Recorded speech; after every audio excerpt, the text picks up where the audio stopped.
What's up, YouTube? Welcome back to another video. But today we're not riding. Today we're going to be doing a time lapse of building a 2005 CRF450. So it didn't blow up. Something just happened with the bearings in the transmission or something. So we're replacing the transmission, which means the cases are split. He had somebody else take it apart, so I'm putting it together. It's going to be like a puzzle. But yeah, hopefully it all works out and stuff. I'll put a clip of the sound it was making before,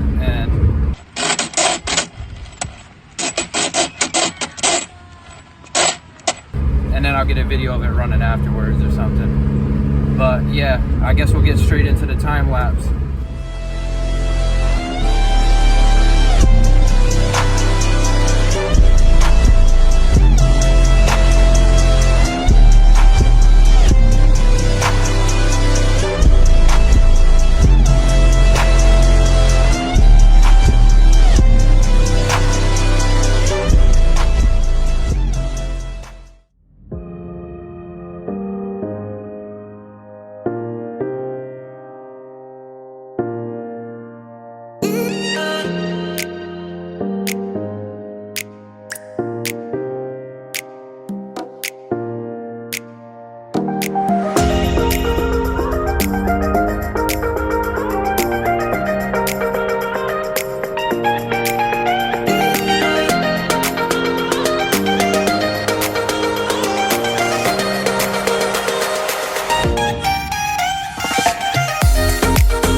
Motor ready to go on? Yes, sir. Now it is. Now it's ready. Is it ready to go on? Yes, sir. Only took an hour and a half, guys. You know. That shit took like 5 hours, but I think it's ready. You know. Eh. My boy really came I don't in, know. We gonna find out. and he came How in many clutch. kicks? Comment below. Right. Let us know. How many kicks I think it took to start? We took I'm it apart thinking like one. 5 different times. Thinking one. He's that You guy. can't say one because before all this, your bike wasn't even a one kick bike. Oh, Oh, come on. It wasn't. No. Yes, it No. was. Yes, It wasn't it was. a one kick bike. Yes, it was. Nah. Don't pull No. a Frank. Don't pull Until a no, Frank. until after, Don't pull a Frank. and then once my bike warmed up, I've never kicked it more than one time. Ever. Don't pull a Frank saying Ever. your bike's gonna start in Ever, first kick, bud. bet That's big $1,000 and Big lose cat. $1,000 immediately. Big. Go get I don't know, man. We out of here. Hopefully the bike runs.